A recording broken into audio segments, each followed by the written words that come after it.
আকাশে যেমন কখনো মেঘ কখনো বৃষ্টি সেম টু সেম মানুষের মনটাও কিন্তু একই রকম। আজকে সারা দিনটাই মনটা খারাপ ছিল, জানি না কেন হঠাৎ মনটা খারাপ হয়ে গিয়েছে। তো মনে হচ্ছিল কোনো একটি নিরিবিলি জায়গায় যাব। তো রাজশাহীতে নিরিবিলি জায়গা বলতে আমাদের পদ্মার পাড়, আর পদ্মার পাড় মানে শান্তির জায়গা, আপনারা সবাই জানেন। মন যতই খারাপ থাকুক পদ্মার পাড়ে আসলে মনটা অটোমেটিক ভালো হয়ে যায়, আর এখানকার বাতাসটাই কিন্তু মনটা ফ্রেশ করে যায়। এত এত সুন্দর বাতাস এবং মনোমুগ্ধকর পরিবেশ পেয়ে কিন্তু সবারই মনটা ফুরফুরে হয়ে যায়। আর এখন নদীতে অনেক অনেক পানি, এই জন্য কিন্তু আরো ভালো লাগছিল দেখতে। আর নৌকাগুলাও কিন্তু খুবই সুন্দরভাবে সাজানো আছে, এটা দেখে কিন্তু মনটা অটোমেটিকই ফ্রেশ হয়ে গিয়েছিল। আর রাজশাহী শহরের পদ্মার পাড় মানে শান্তির জায়গা, এটা আমরা সবাই জানি। পদ্মার পাড়ে আসি আমি মাঝে মধ্যেই, এরপরেও দেখেছেন যে পদ্মার পাড়ের আরো প্রকৃতির দৃশ্য। আর এই টাইমটায় আকাশটা কিন্তু আরো সুন্দর রঙে সেজে গেছে, কারণ এইখানে আকাশটা দেখতে কিন্তু একদম মনে হয় নদীর সাথে লেগে আছে। নদীতে সবসময় এরকম ভরপুর পানি থাকে না, তবে বর্ষার মৌসুমে এরকম শুধু পানি দেখা যায়, আর অন্যান্য টাইমে নদীটা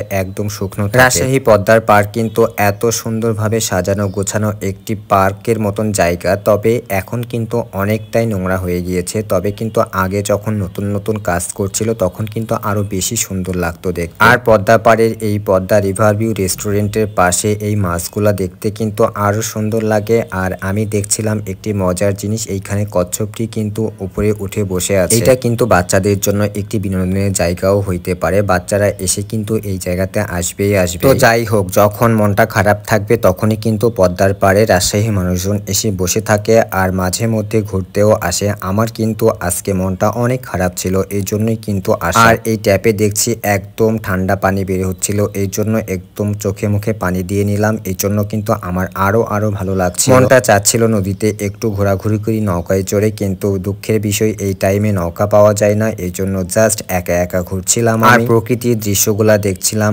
আকাশটা বারবার দেখানোর কারণ হচ্ছে যে আকাশটা কত সুন্দরভাবে সাজানো আছে, মনে হচ্ছে আকাশে তুলো উঠছে। অনেকে আছে যে বিদেশে বিভিন্ন জায়গায় ঘুরতে যায়, কিন্তু আমাদের রাজশাহীতে এরকম পদ্মার পাড় থাকলে আর অন্য জায়গায় যাইতে হবে না। আর এইটি দেখতে পাচ্ছেন মুক্তমঞ্চ, আর মুক্তমঞ্চে এখানে কিন্তু রবীন্দ্র এবং নজরুল মঞ্চ আছে। এখানে কিন্তু সবাই বিভিন্ন রকমের প্রোগ্রাম করে থাকে। সেই অনেক বছর আগে রাজশাহীতে এসেছি, তখন থেকেই কিন্তু এই রাজশাহী শহর আমার কাছে প্রাণের শহর হয়ে গেছে। এখন পর্যন্ত রাজশাহী থেকে বের হইতে পারিনি, কারণ রাজশাহীকে আমি প্রচন্ড পরিমাণে ভালোবাসি। আমরা সবাই জানি রাজশাহী একটি শান্তির শহর। প্রায় 1 থেকে 1.5 ঘন্টা রাজশাহী পদ্মার পাড়ে বসে থেকে মনটা আমার একদম ভালো হয়ে গিয়েছিল। তারপরে ভাবছিলাম একটু বাসায় যাওয়া যায়। এখান থেকে রিক্সা পাচ্ছিলাম না, অনেকক্ষণ দাঁড়িয়ে থাকার পরে এই মামাটাকে পেলাম। মামাটাকে নিয়ে আমি বলছিলাম যে আমার বাসায় যাই। তারপরেও মনটা চাচ্ছিল আরো একটু টাইম পার করি এইখানে, কারণ এই সময়টা কিন্তু খুবই নিরিবিলি থাকে পদ্মার পাড়। বিকেল বেলা প্রচন্ড পরিমাণে ভিড় হয়, এই জন্য কিন্তু ভালো লাগে না। এই জন্য আমি বিশেষ করে 10টা থেকে 11টার মধ্যে আসার চেষ্টা করি। এই টাইমটাতে কিন্তু পদ্মার পাড় অনেক নিরিবিলি পরিবেশ থাকে। তো দেখতে পাচ্ছেন অলরেডি কিন্তু আমি আলুপট্টিতে পৌঁছে গেছি। আলুপট্টি থেকে আর একটু লাগবে আমার বাসায় যেতে। তো গাইস, সবাই ভালো থাকবেন, সুস্থ থাকবেন। আজকে এ পর্যন্তই, আবারও দেখা হবে। আসসালামু আলাইকুম।